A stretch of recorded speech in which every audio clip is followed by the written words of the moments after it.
Bjarne Melgaard represented Norway at the 54th Venice Biennale in 2011.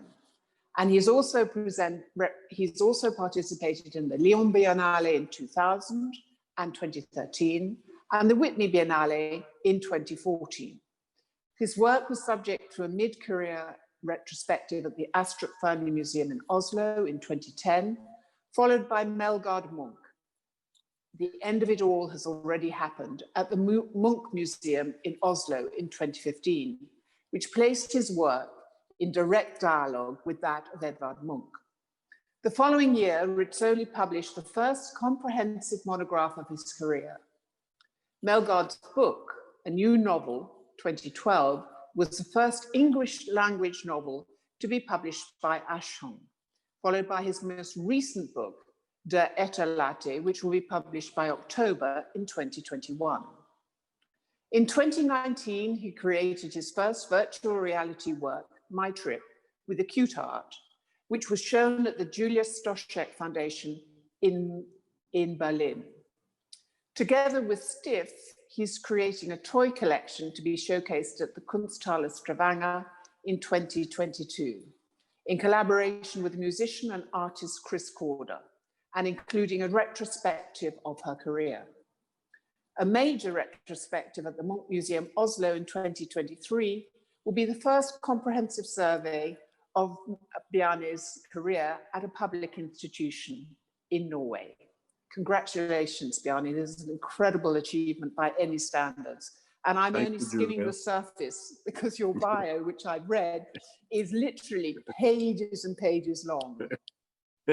However, I'd also like to talk about your start. You were born in Sydney to Norwegian parents, and you studied at the Norwegian National Academy of Fine Arts, and then at the Rijks Academy in Amsterdam, and the Jan van Eyck Academy in Maastricht. After living and working in New York for a decade, you returned to Oslo in 2017. Do the disruptive, complicated, challenging times in which we live provide source material for your work, or are they destructive in terms of your creative process? Well, I think that it's both. I do think that in these troubling times of a pandemic and restrictions and lockdowns, I mean, I thought it was to some degree also a bit of like a relief to be able to also, you know, be just at home, concentrate on staying home, and not have to do this monthly traveling tours and going to places. I thought it also was kind of like a break for me in a way. At the same time, I mean, I think it's been also extremely frustrating because 2019 was one of the most busy years for me. So I had so many institutional and gallery shows canceled. But at the same time, I had new shows and new people entering. So, you know, like it's been a paradox. In one way, it's been a lockdown, and another way, it's been like an opening up for a whole new audience. Well, in this exceptional year, you have reread two of Elizabeth Wurtzel's books, Prozac Nation and More Now Again, which focus on addiction and isolation. And so the positive elements that you just described come out of this period of lockdown are also a new body of work called Elizabeth and Me, which will be shown at Galerie Today's Ropac in Paris, an exhibition which opens on the 9th of December. Although you never met, Elizabeth and you share a psychotherapist. What else do you share? Well, I think like with Elizabeth, I share, you know, for instance, that I was one of the first people in Scandinavia receiving Prozac. And I also share, you know, some of her addiction problematics. But I do feel like also, like, I think we also share, you know, a mutual interest in a literary voice. You know, what is the written language and signifiers of that?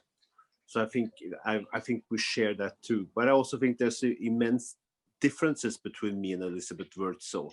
And I think maybe that's what makes me so compelled to want to kind of engage with her in my own work. I mean, that's not the novel. Prozac Nation is a very difficult novel to read. I mean, yeah. You know, the pain comes off the page at every word, not every sentence, every word. And she writes incredibly well. It's extraordinarily vivid. And I wonder about that introspection, that intimate introspection that she writes so well about. Does it provide the subject matter for your work, or are these feelings something that you wrestle with, and an artistic expression is a way of resolving them in your mind? Well, I do think that it's both. I do think that you, in some sense, of course, this is, you know, like feelings and emotions and different states of the mind. It's also like things that that resonates with me in Elizabeth's writing. But I do also think that other books of her, especially like this More Now, a memoir of addiction, I think she also kind of she's an addict she doesn't excuse herself for anything, and which I think is very different than, for instance, the 12-step groups, who you know, the first thing you have to do is that you have to admit that you're powerless over addiction, and if you don't do that, you're thrown out of the group, basically. And yeah. I think that what she did with her writing and her way of having a dialogue with addiction, she also said it very much like, this is my addiction. This is, I mean, my responsibility. And I think that her individual voice in that addiction is so strong. Even if she ends up also in 12-step programs, I think that she's so individual in her voice. And I think it also so interesting that that novel was so badly received, because people were like saying that, but you don't live up to how an addict looks, or you know how you know how they're supposed to behave. So I think that's also like something that I personally very interested in. Well, I mean, the idea that an addict has to, there's a sort of profile, if you like, a profile fit of an addict, and you either fit the profile, or if you don't fit the profile, then you can't be an addict, is a rather extraordinary concept. I mean, addiction is an addiction, and it takes many different forms. And she writes about it in the most vivid way, and I think was one of the first people to write about addiction with, you know, no holds barred in all its piercing reality. And also no excuses, you know, and also not that many explanations either. And I think that that's why a lot, I mean, but I think also if you read her latest writing that she did for The Guardian, she wrote a post about having cancer. And I also think that she was so articulated and so smart. And this is why therapist also said that one of her biggest problem was that she was so intelligent. Yeah. That basically people bounced off the walls when they met her, because she just knocked people out. And you know, and I think that intelligence and that the sensitivity of her personality also made her feel very isolated. Yes. I mean, that's true. People of exceptional ability, whatever that ability is, are by their very nature isolated, because there's nobody else in that tiny pool, and if they may not get to know them. Yeah. But it's interesting to me that you're regularly mentioned in the same breath of Edvard Munch, himself no stranger to angst. And you've had a series of exhibitions in the Munch Museum, and we'll have a retrospective of your career there in 2023. Do you wear Edvard Munch's mantle easily, or does it weigh heavily on you? I don't do either. I don't really. I mean, I do feel like, you know, the shows I did with the Munch Museum, well, it's been two, have been more about, you know, having an open dialogue with an artwork.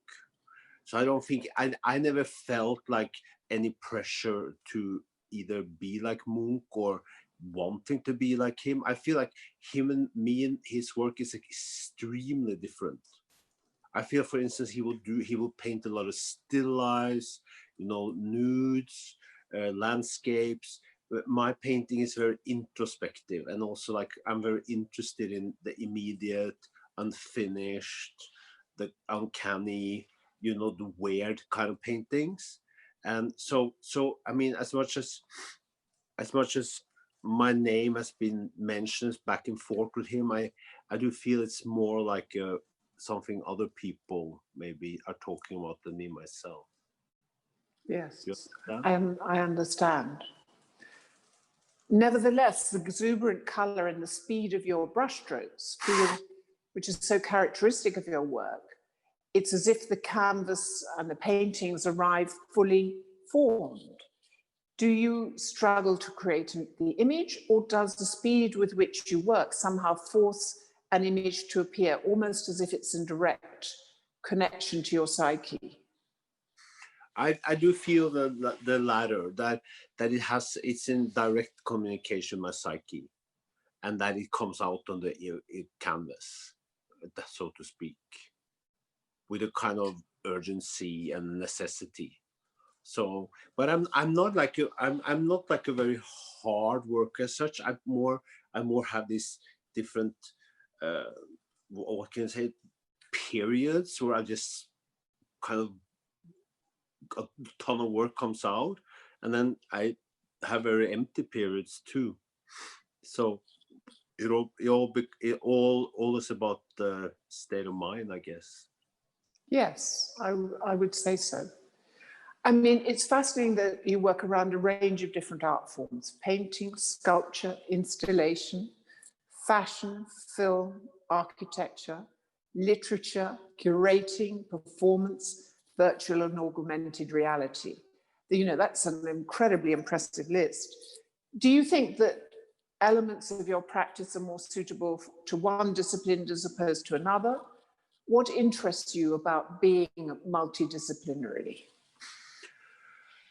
What interests me is, I think mostly I just been trying to articulate what medium fits what idea I'm trying to materialize. So, you know, sometimes you feel like the necessity is a painting, sometimes it's a sculpture, sometimes it's an installation, and sometimes it's like what I do now with acute art, AR. And I think that, you know, for me, you know, to go from bronze sculpture to installation to painting to suddenly having this new universe that it's been shown, it's opening today, I think, or tomorrow at the Cute Yes, it Art. is. Yes. The AR, I think that has been like extremely interesting to be able to take characters that are like 25-year-old and suddenly they're in a total new universe on your phone or on the virtual reality. And I think that's been very interesting to kind of feel like, whoa, you have this. I think that, you know, I have this signature mythology creatures, and then I never anticipated that they would go over into such a new medium, which was very exciting for me. Well, they feel very happy there. I mean, I want to name some of the characters that you've invented: Lightbulb Man, Octo, Cheese Man, and Devil Man, to give a few examples. You know, they're very real in their presence in your work, in whether it's in the paintings or sculpture, performances. Are the images of you and Elizabeth Wurtzel in the paintings you're going to show at Galerie Judéas Ropac in Paris, which will be open to the public in 4 days' time, does this universe you curated protect you in some way from the world, or are they in synergy with it? And in what way, if at all, do Nordic legends and myths feature or influence your work? Well, I do feel like the idea of Nordic mythology Nordic tradition. I mean, like as I in the early 2000s, I worked with Norwegian black metal bands. I also did it in the Yes. 90s, and that is Nordic mythology is detrimental for them. It's their whole. So I do feel like, you know, they're part of maybe those characters are more part of my personal mythology, and then I have a body of work which also deals with more Nordic mythology. And I definitely feel like, you know, with like a character like the light bulb man, he for sure is entrenched in Scandinavian mythology, you know, like this, you know, depression, heavyweight, feeling down, looking out, you know, the light coming out from the dark, stuff like that. Yeah. Mm. No, but they're fascinating. I mean, the Nordic mythology, I have a Norwegian stepmother, so I'm very well aware, and was from a very early age, that there was this whole other world of creatures that inhabit a world that I don't know. I'm British, so I don't have that. I'm not embedded in those references. But if you're not embedded in them, they feel very strange and curious, because they, you know, it's almost like The Hobbit in a way. The form is slightly, it's both human form but not, you know, it's fantastic. And am I right in thinking that the trolls are a Nordic creature? I think the trolls are an ultra Nordic creature, and I think it's especially a Norwegian creature. And I think that I love the idea of trolls. And I mean, like, and in Nordic mythology and in Nordic fairy tales, the troll is figurating a lot as both a liaison and a very strange mythic figure with, you know, who aspires to all kind of different things. So I do feel that somehow, I mean, maybe on a deeper level, I do feel that my characters are in a synergy with the idea of maybe old Norwegian folkloric mythology, for sure. Yes. And I mean, you know, that comes across very strongly, as do the great themes of all time: love, sex, death. Yes. Do you ever feel afraid or a responsibility in tackling these subjects, which are existential in their profundity? I always feel like the paintings and my work, the contents also creates a little bit itself along the way. So I don't know if I feel, maybe when I can feel like when I start the work that I start out very easy. Like sometimes I think like I want to just paint two characters, and then along the way of that process, you know, you have these larger questions that start to incorporate itself in the work, or you have it in like dialogue with other people. So I don't know if I feel like I start out with those big issues, but I definitely think art should be able to both talk about daily life activity and existential questions. Yes. In both the formal and trivial way, and at the same time. And sex is very present in your work. Is this how you connect with creativity, or is the male penis a way of depicting creativity itself? I think that, you know, a lot of the sex in my work, it comes from that. I do think that one of the biggest creative energies we have is the sexual energy. And so I do think that, I mean, but for me, I also feel like, you know, the sex in my work has a lot of humor too, because I feel like also everybody takes this so serious. So you know, sometimes I also like to incorporate this simply because I kind of think it's a bit funny. I think it's funny how suddenly outraged we all become of everything. So, you know. Well, it's true. The word humor has been in the words that I've been using to talk about your work, humor has not been one. And I realize now that's an incredible admission, because as you rightly say, they are very, very humorous.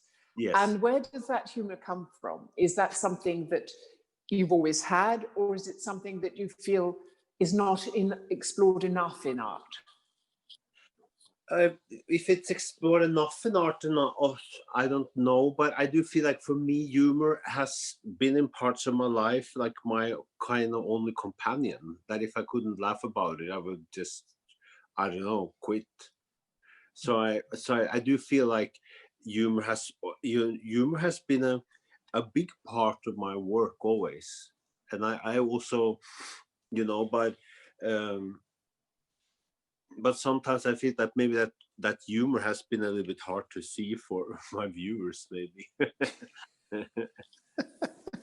But you know, if you, as I do, if you know your work, then you embrace the humor as you do the references to sex. It's all part and parcel. You know, these, yeah. With the creatures and characters you present us with.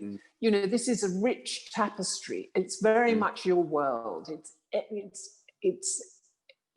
Absolutely, it's one that, you know, I and anybody who looks at your work has to embrace completely, because it's very distinctive in that way. That way.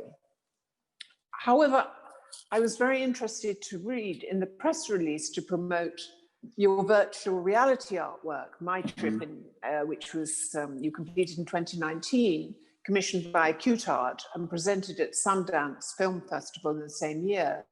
It says that you take, I quote, the viewer on a journey to the farthest reaches of the dark web. Is happiness important to you, and where do you pursue it?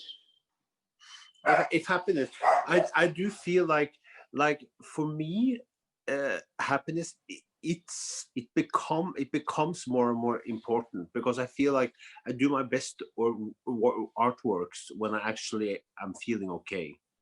I'm not a kind of artist who go down to my studio and paint when I'm depressed. I don't want. The last thing I want to do if I'm depressed is to go make an artwork.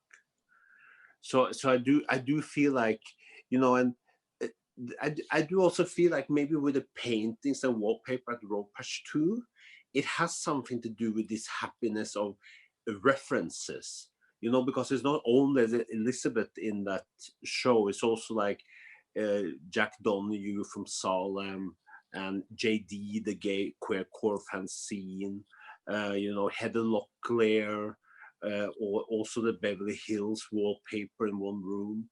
So I do feel like that's like, you know, things that both excites me and makes me happy, I guess. Well, I just before we started this conversation, I showed you pictures of the wallpaper, and yes. I should explain to people watching this video is that there are 3 galleries where your work will be hung on the 2nd floor of Galerie Judéus Ropac in Paris. And on each gallery, there is a specially conceived wallpaper, and it's spectacular.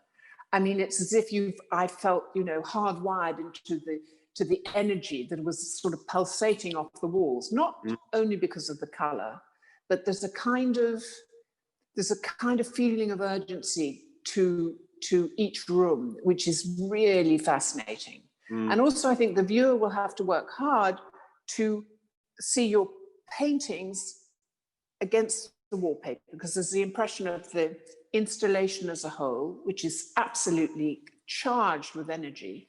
And then there's the incredible energy of the paintings themselves, which are small in scale, relatively small in scale, but also, you know, creating this narrative, would you say homage to Elizabeth Wurtzel in a particular way? I see the whole exhibition as an homage to her, and also an homage to the human condition as we come out of what for us in the UK has been a second lockdown. In Norway, I think you've had your own lockdowns everywhere in the world at different times. It's like, you know, accordion, the bellows of or to fan the flames of a fire. You know, sometimes it's one country, at another time it's another country, but we're all experiencing some of the same feelings about this condition, and it's a unique situation. Yes. But I do also feel like, you know, the wallpaper I mean, it's each wallpaper have its own distinct Elizabeth Virtual stamp on it, to say it like that. You know, like the first room has only quotations by her, and the next one is abstractions, and the next one is images of her with quotations. And I do think that, you know, it's also like interesting in this pandemic, how can you create these places of that has creativity, can cross over, can make dialogues, and then, you know, you need to maybe make something like wallpaper or something that, you know, like even of course the paintings will be you will see them better without the wallpaper. I think that the energy from the wallpaper will transcend into the paintings and generate some new kind of energy that we maybe, since so many people will only be able to see this online. I think that the graphicness and the intensity in the material of the wallpaper is kind of essential to be able to connect to it. I think it's very, very, very exciting. And I want to talk a little bit about your project, about the biggest public festival of augmented reality art, which was conceived by Dazed Media in collaboration with Acute Art, and runs, as we've said before, from the 8th of December. And what is it about AR and VR that fascinates you? In what way is the medium particularly exciting for you? I think what I think is so exciting about it is the accessibility, and that you are working with a medium that can communicate with so many people so fast, but also like it kind of makes you can have the whole experience at home. You know, you can actually just at the AR, I mean, the VR, of course, you can also look up on your phone or your computer, but the AR, you can literally do it in your living room. And I do think that is like an amazing thing, and that I think we will see more and more also. Also, I think it's like, you know, that festival, I think it's so generous as a gesture. Do you know, like in these times now, I mean, instead of just, you know, like it's like giving away all this art for free. I think it's amazing. Isn't it interesting in this very kind of commercial world in which we live, there is still this incredible strand that is resolutely art for all, free to everyone. Yes. It's Gilbert and George's great mantra, and the great mantra of the public not-for-profit institutions that are all over the world that are so significantly challenged by the period that we live in. And yet, in spite of all that, we have this incredible festival where, you or I or anybody, and I hope many people can walk down the River Thames and point their phones towards a particular point and have augmented reality on them, with an incredible array of artists, of course, led by you, Olafur Eliasson, Cause, Kusoya, many others. It's very, very, very exciting. It's really, really thrilling. But I wonder, in these challenging times, what do you consider to be the most significant issue that you're dealing with, either personally or professionally? The most significant, I do feel like for me the most significant is to ask myself every day, is what I do relevant still? Am I still relevant? Am I, do I contribute to an interesting discourse in my society or the people around me. And then, you know, that, you know, I don't always know the answer to that, but it's something I aspire to be able to, and that's what I think was so amazing with working with Acute, was that I really felt like I have the finger on my own time. Because I mean, you know, like when I started doing art, we were like waiting for Art Forum and Flash Art to come out so we could see what went on. I mean, you know, I started doing art in the times where we didn't really, we couldn't do anything else than phone with our phones, and now we have all this enormous technology development. So I do think that is like one of the issues that I think it's important that everybody asks themselves sometimes, you know, am I or what I do relevant still? And I think relevant to whom? Is there a particular person or group of people or audience that you have in mind? Maybe too relevant to people that interests you, or relevant to people close by you, or to your partner, or to your friends, or other artists, you know. And do you have very direct conversations with them? Do people give you feedback, tell you what they think? Or... Well, I used to when I was traveling. I mean, now that we are in a lockdown in Oslo, of course that communication has been more online. But I do feel like I get a lot of feedback and trying to, you know, have a dialogue with people. It seems to me that, you know, your work has always dealt with taboos, and I wonder what fascinates you about the taboos, and to exploring subjects that people would naturally perhaps steer away from, you embrace wholeheartedly and engage with, and then make the subject of your work. Well, I do feel like if it's any place on earth that we should be able to discuss absolutely anything, as hard and difficult as the subjects might be, I think it's art. Yes. Because I feel like we have there a zone, we have there a world, we have an articulation that should go deeper than just to the surface and say this is.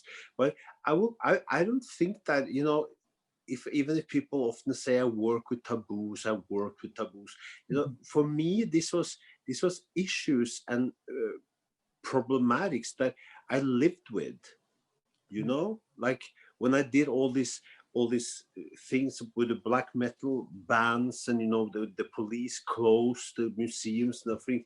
I mean, for me it was the environment I was in, you know, or things that I had, it felt like an urgency to express it. I don't think it was for me like so much thinking that this is a taboo or not. But also like the art world is to many extent a very conservative place also. So yes, issues and matters that you could discuss quite freely become taboos in that world because it's so conservative. It's interesting, I suppose, because you know, particularly in the public sector, the audience, you know, if you show your work in a museum, then the audience may be more conservative than the curators, or not. And then that gets into you know, can be in a little bit of a tricky situation. I remember when I was at the Serpentine, where I was director for a number of years, there was, you know, in the early days, in the 90s, there were questions in the Houses of Parliament about Robert Gober's genital wallpaper, and the question, and our funding. And I mean, it's like, my goodness me, you know, they were beautiful. It was a beautiful, beautiful drawings put on wallpaper, but nevertheless, it was considered to be so potentially offensive and challenging to the audience that not only did the police come and try and close us down, but they also asked questions in the House of Parliament. Now, I think that's an entirely constructive thing. Yes, crazy. After all, it's part of the human anatomy, and if they were a man in Houses of Parliament, part of their anatomy they'd have seen every day, so it could not have been a shock to them. No. But nevertheless, you know, it's very, very strange, this thing of what society feels comfortable discussing or looking at, and when it gets into challenging areas, and of course that is the role of art, to question, to probe, to reveal, and it's you know, thank goodness, let's celebrate artists, let's celebrate the level of inquiry that they bring to all aspects of the life we live. Thank goodness. Also, let's not forget freedom of expression, how important that is, and that we should never take that for granted, because that's something that can be taken away from us at any time. And I think that it's such an important thing to be able to have a dialogue about that, what that should be and what it should not be. No, I couldn't agree with you more. And is there anything out of all the many subject matters that you have, what is it about social, political, or ideological issues? What are these issues? What for you? I mean, freedom of expression obviously is one. Are there any other considerations that you feel are values that you hold so dear to you? Yeah, like I think, do you mean artistically or personally, or? I mean, in the broader sense. It can either be artistic or in more, you know, societally, if that is a word. Well, I do think that, you know, respect and loyalty comes across as something that I would say is important for me to have in dialogues with most people, be it professionally or personally. And then I would say that content, that things are about something. They're not just a phrase, but they actually have content and context. I would say is important for me. Individuality, that even if I feel like, you know, like I have probably a big way to go before I'm like, you know, have reached my artistic ambitions. But I do feel that along the way, I feel like maybe I haven't done amazingly big things, but I did it in my way, to say it in the worst. You know, and I think that's also very important as an artist, that you have some kind of signature, good or bad, but that you have a signature. And I feel like, for instance, going back to our topic and earlier in our talk, is this talk about your own mythology, that you create creatures or characters or personages that have their own individual mythology. And I think it's the same a little bit as you write the signature on your painting, that you leave this mark. I think is maybe part of what interests me. Bjarne, thank you so much for being so generous with your thoughts, your time, and also for the wonderful work that we see both on the online viewing rooms and Art Basel Miami, as well as both at Galerie Tedesco back in Paris. That's an extraordinary exhibition, which will open on the 9th. And of course, the digital project with Dazed and Acute Art. Thank you so very, very much. Thank you so much, Julia. Talk to you later. Ciao. Yeah. Bye. Ciao.